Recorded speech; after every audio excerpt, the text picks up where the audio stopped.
जय श्री महाकाल। मसान गुप्त लोगों में प्रवेश करने के लिए बहुत चोटें खाई और उसकी शक्तियां भी छीड़ हुई। अब इसके बारे में बात करेंगे। अब उस समय रात को जब मसान इन सब की आत्माओं को शरीर में डाला, फिर जो इनके सूक्ष्म जो पैर तने थे उसमें दर्द हुआ और बिल्कुल गिरने गिरने जैसे थे। फिर अच्छा उसी समय रोका गया, सब उठे। अब वहाँ फिर चल दिए, रात हो गई थी काफ़ी। अब वहाँ गए, फिर आराम से सो गए। अब सुबह हुई। सुबह होने के बाद अब हम लोगों को नहीं पता था कि मसान के साथ हुआ क्या है। लेके आ छोड़ दिया, सारी शक्तियों को लौटा दिए। अब सुबह में हुआ कि मसान को देखते हैं कि क्या बात है, क्या नहीं है, क्या करते हैं, क्या नहीं करते हैं। तो इसके बाद जब उनको देखा गया, जब मैंने ध्यान लगाया और अपने एक शिष्य जो थे उनसे भी मैंने कहा कि पूजा आप उन्हें दे दो थोड़ा सा। अब वो देखे तो थोड़ा सा रोने ऐसा लगे। उनका मन मैंने देखा, वो मसान की हालत देख के रोने लगे। बिल्कुल अब आंखों में मतलब मन में भावना आ गई, रोने वाली तो समझो रोने लगे उनकी हालत देख के। तो मैंने बोला अरे क्या हुआ। मैंने तुरंत इसके बाद मैं बैठा, तुरंत देख विद्या लगाई। तो मसान के साथ हमेशा 8-10 बड़ी बड़ी शक्तियाँ, बड़े बड़े प्रेत उसके साथ हमेशा उसकी सेवा में लगे रहते। तो बिल्कुल, और जब मैं देखता हूँ तो एक कबर पे ऐसे पैर रख के एकदम बिल्कुल थके जैसे, बिल्कुल कोई व्यक्ति एकदम थक गया हो, किसी को मतलब कि रिमांड में ले लिया गया हो, कोई एकदम मुस्लिम को रिमांड में ले गया हो, बिल्कुल शक्ति खत्म हो गई हो, ऐसे मैंने मसान को देखा। बिल्कुल एकदम सोए थके, जो उनका शरीर का तेज था जो मैं देख पा रहा था, भारी भरकम मजबूत कद काठी का, बिल्कुल एकदम तेल से चमकते हुए, वो बिल्कुल खत्म हो चुका था। बिल्कुल शरीर ना कहीं से कट पिट गए थे एकदम बिल्कुल। अब बिल्कुल थके थे, कोई भी प्रेत उनके पास नहीं था। अब मैं भी देखा, मैंने बोला अरे इनके साथ क्या हुआ। बड़ा दुख हो गया मुझे उनको देख के, इस हालत में बड़ा दुख हो गया। करिए हम लोग, अब मुझे था कि मैं सिद्धाश्रम ऐसी चीज़ होते ही नहीं, अपने शिष्यों की जानकारी कुछ दिया जाए, कुछ जानकारी लिया जाए, ऐसे गुप्त लोग। और उनकी मैंने हालत देखी, मदद तो उन्होंने फुल की है, लेकिन उनकी जब मैंने हालत देखी ना तो मेरा मन बड़ा दुखी हो गया कि अरे ये सब मैंने क्या कर दिया। मेरे पास पावरफुल शक्तियाँ होने के बाद भी मैंने सोचा कि इनको अच्छा भेजते हैं, और मुझे नहीं पता था कि इनकी शक्तियाँ इस प्रकार से छीड़ हो जाएंगी। तो इसके बाद तो मैंने बोला अब क्या करें। बिल्कुल सुप्त अवस्था में फिर भी वो लड़ने के लिए तैयार, बोले मैं जाऊंगा, फिर भी बोले मैं जाऊंगा, बस आदेश। तब मैंने सोचा नहीं नहीं, मैंने हाथ जोड़ लिए, बोला नहीं अब आप मत जाइए, अब जाएंगी देवी महाशमशान काली, अब माता को मैं भेजूंगा, अब अंतिम लड़ाई होगी। और माता शमशान काली और माँ तारा, इनको मैं भेजूंगा, जो कि गुरु वचनों द्वारा जो मुझे सिद्धियां प्राप्त हैं, मैं इनको भेजूंगा। लेकिन अब तक मसान बाबा का ही दुख नहीं देखा जा रहा था। तब मेरे मन में ये आया कि मैंने शक्तियों को तो जगा दिया, लेकिन अब इन शक्तियों को कोई सिद्ध नहीं कर पाएगा।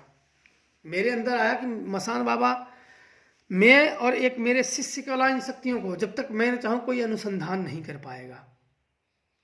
मेरे मन में अब ये विचार आया कि अब इन शक्तियों को कोई सिद्ध नहीं कर पाएगा, क्योंकि मैं इन शक्तियों को जगाया, मैंने इन शक्तियों को जगाया, और जगाने के बाद उनको भोग दे के सारे इनसे काम कराएं। तब मेरे अंदर हर एक गलती और हुई है स्टार्टिंग मुझे सिद्ध कराने के समय, वो मैं वीडियो में आप लोगों को और बताऊंगा। तो मैंने मसान बाबा को बुलाया और मैंने कहा कि जो मैं मंत्र जो है, इस मंत्रों का कोई भी जाप करके अगर आपको बुलाना चाहे तो मेरे तरफ से वचन मुक्त हो, उसका आप मृत्यु, आप उसका प्राण ले सकते हो, क्योंकि ये जान जब लेती है ना तो बहुत शक्तिशाली तुरंत हो जाती हैं। मैंने इसलिए देखो, पहले के जो ऋषि मुनि जो ज्ञानी थे, मैं समझ गया कि कैसे मंत्रों को क्लिक कर देते थे ताकि लोग, लालची लोग दुरुपयोग ना करें। तो मैंने ये कहा कि जब तक मेरी आज्ञा ना हो, अगर मेरी आज्ञा के अलावा कोई भी अगर बुलाता है या कुछ ऐसे करता है मेरे एक शिष्य के अलावा, तो इसके बाद आप उसका प्राण हर लोगे, उसे मृत्यु दंड दे दोगे तुरंत के तुरंत, कोई भी सिद्धि नहीं कोई। तब वो जाके हंसा, तब जाके वो हंसा और प्रसन्न हुआ, और तब बोला कि मैं लड़ूंगा नहीं। तो ऐसे कोई भी किधर गादर मैं मसान की सिद्धि करूंगा, मैं ये करूंगा। मैंने सोचा कि कर सिद्धि, तेरी मौत आई है दुष्ट कमीने, अब तुम मरेगा, कर सिद्धि। बहुत लोग आए मैं सिद्धि करूंगा, मैं चल कर, इसीलिए मैंने उसको अपने वचनों से काट दिया और उसे मारने के लिए सीधे तौर पे छोड़ दिया। मतलब कोई भी हो, तुम्हें जो आवाहन करे, जो बुलाए, उसका मृत्यु तुम अपने वचनों को लेके, अपने वचन काट के एक वचन ले लिया उसे कि मेरा ये आदेश है, क्योंकि मैं उसे जगाया हूँ तो मेरी बात हमेशा मानता है। जब मैं बुला दूँ, कहीं ऐसा नहीं कि नहीं आता है, जब मैं बुलाऊँ वो तुरंत आदेश मानता है। तो इसलिए मैं यही आदेश उसको दे दिया कि जो तुम्हें बुलाए, जो आवाहन करे, उसका मृत्यु दंड दे दो। और जो शिष्य, काफ़ी लोगों ने फिर वहाँ बंद कर दिया वहाँ, क्योंकि वो जो और शिष्य थे उन्होंने, उनके सामने ही ये घटना घटी, उनके सब सामने ही थी, तो सब लोग थे। अब मेरी बात, अब मसान को वहाँ मैंने बंद कर दिया, रोक दिया, क्योंकि अब मसान बाबा को फिर मैंने माँ कालिका से और देवी से मैंने और शक्तियों से प्रार्थना की कि माता कैसे भी करके इनकी शक्ति लौटाओ। तो माता ने पता नहीं क्या किया क्या नहीं किया, फिर वापस से वो सही हो गए। और मैंने माता की भी शक्तियाँ साथ में साट दिया। मैंने सोचा कि अपना एक देव है, ये बहुत अच्छा देव है, तो मैं अपनी शक्तियाँ साट दूँ ताकि इसमें कमजोरी या लड़े जहाँ ना, वहाँ इसको कमजोरी का या कम शक्ति का फील ना हो। जहाँ जाए वहाँ मुंह पे लात मारता फिरे। किसी भी बड़े से बड़े तांत्रिक अघोरी कोई भी हो, A to Z भिड़ने के लिए तैयार रहे। तो इसलिए इसको बुलाया था एक चंद्रघटा को बुलाया था, एक बुलाया था देव सखी को, और महाशमशान काली के संरक्षण में हिराक्ष में ना, मेरी इतना बात मानता है तो चलो कोई बात नहीं, हम सब इंसान आज न कल लुढ़क जाएंगे, लेकिन ये शक्तिशाली रहना चाहिए। तो मैंने किया।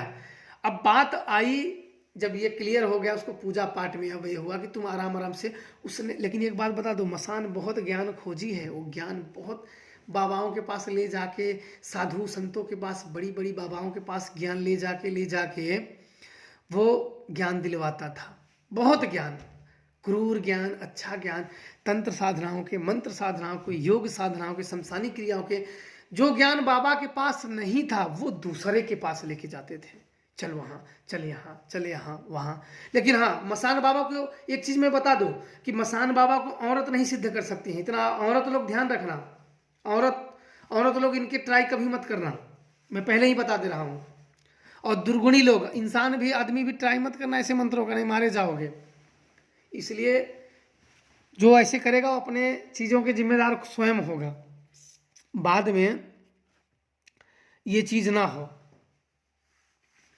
तो इसके बाद जब वहाँ भेज दिया गया तो हम लोग काफ़ी बात किए कि देखो शक्तियाँ क्या होती हैं, कि इंसान अगर सही में उनसे जुड़ जाए तो इतनी मदद करती हैं कि इंसान के अच्छे के मन हो जाता है कि हम इंसान, स्वार्थ, इंसानों के अंदर में स्वार्थ, लोभ, लालच, मोह या अन्य कामनाएं भरी होती हैं। और देखो देव शक्ति, बिना लोभ, बिना लालच, उनको क्या पैसा चाहिए, क्या बंगला चाहिए, क्या घर चाहिए, क्या चाहिए उनको बताइए? ये तो इंसानों को ही चाहिए होता है ना। पर उन शक्तियों को बस चाहिए सच्चे मन वाला, सच्चे हृदय वाला, कपटी ना हो। कुछ व्यक्तियों में ही होता है ना कि कपट के कारण वो शक्तियाँ पाके भी गिर जाते हैं।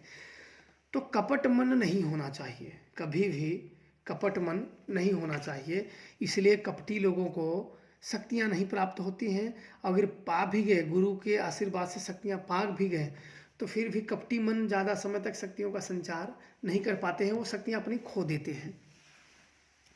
इसलिए मन से कपट हमेशा निकाल दिया जाए। कपट निकालने के बाद ही शक्तियों की आराधना किया जाए। और गुरु का, अच्छे गुरु का साफ मन का होना बहुत जरूरी है। उनकी गुरु के मार्गदर्शन में 2 साल, 5 साल, 10 साल जितना लगे करो, तभी होगा। एक दिन में, एक महीने में, 1 साल में सिद्धियां नहीं प्राप्त होती हैं। इतना ध्यान रखना। इनको समझना है, इनको संपर्क साधना है, प्रेत आत्मा और शक्तियों को देखना है, तो काफ़ी समय तक जुड़ाव रहना होगा। और तब जाके आप कुछ देख पाओगे, कुछ समझ पाओगे, कुछ सोच पाओगे। और बाकी लालची नहीं बनना चाहिए। अरे गुरुजी मुझे ये दे दो, गुरुजी मुझे वो दे दे, ऐसे लोगों पे तो थू है। अपने मेहनत से कमाओ, कहीं भी गुरुओं के पास जाओ, लालची मत बनो। प्रयोग करो, योग करो, ध्यान करो। योग ध्यान नहीं आते हो तो शक्तियाँ नहीं प्रत्यक्ष होती हैं। और आप लोगों को मंत्रों का ज्ञान होना चाहिए। ऐसे नहीं कि अड्डे सड्डे कोई बोल दिया ये लो मंत्र लो, ये मंत्र लो। ये लोग पाखंडियों से हमेशा सावधान रहना चाहिए। दुष्ट, नीच और पाखंडियों से सावधान रहना चाहिए, धंधाखोरों से। नहीं तो फिर अपनी जान गंवाओगे, अपने लड़कों बच्चों का भी जान गंवा लोगे। भूत प्रेत हटाना कोई बहुत बड़ी चीज़ नहीं होती है। लेकिन मैं भी कम क्यों नहीं करता हूँ जल्दी, क्योंकि मैं सिखाने पे ध्यान आ गया तो सीख के करो ना, मैं क्यों करूँ। जब ये होता है कि जब मेरे ही ऊपर आ जाती है तो मसान को, भाई मसान को जब बोल देता हूँ तो कबर के लात मार के सारी आत्माओं को कबर में डाल देता है, जितने को डालना होता है। लेकिन जो सही होते हैं उनको कर दो, जो नहीं सही होता जाने दो उनको, उसमें क्या है। उन शक्तियों को काफ़ी गुप्त गुप्त प्रयोग होते हैं, जो कि गुरु कृपा हुई तो आप लोगों को जरूर समय आने पे मैं बताऊंगा। और अब आगे की बात करेंगे, जब मैंने एक साथ सभी शिष्यों को भेजा गया, एक साथ में ही सभी शिष्यों को भेजा गया, और उसमें कौन कौन जा पाए और कौन कौन नहीं जा पाए गुप्त लोक में प्रवेश करने के लिए। जितने शिष्य थे इस नवरात्र में मैंने बुलाया था, जो नज़दीक के थे उनको बुलाया था एक साथ उनके सूक्ष्म शरीरों को, क्योंकि मेरा यही होता है, मेरा अलग अलग कार्य करने का तरीका, जो शिष्य बन गए उनके अलग अलग परीक्षण अलग अलग तरीके से किया जाता है आगे बढ़ाने के लिए। तब वो आगे के अगले वीडियो में आप लोगों को जरूर मैं बताऊंगा। और यह वीडियो आप लोग सभी शिष्य ज़्यादा से ज़्यादा लोगों को शेयर करें, ताकि लोगों को जानकारी हो और लोग सत्य को समझें, और कुछ वो लोग भी खोजें। अगर उनके पास कुछ शक्तियाँ तो वो लोग खोजें और कुछ समझें और कुछ जानें। तो आप लोग खुश रहो। जय श्री महाकाल।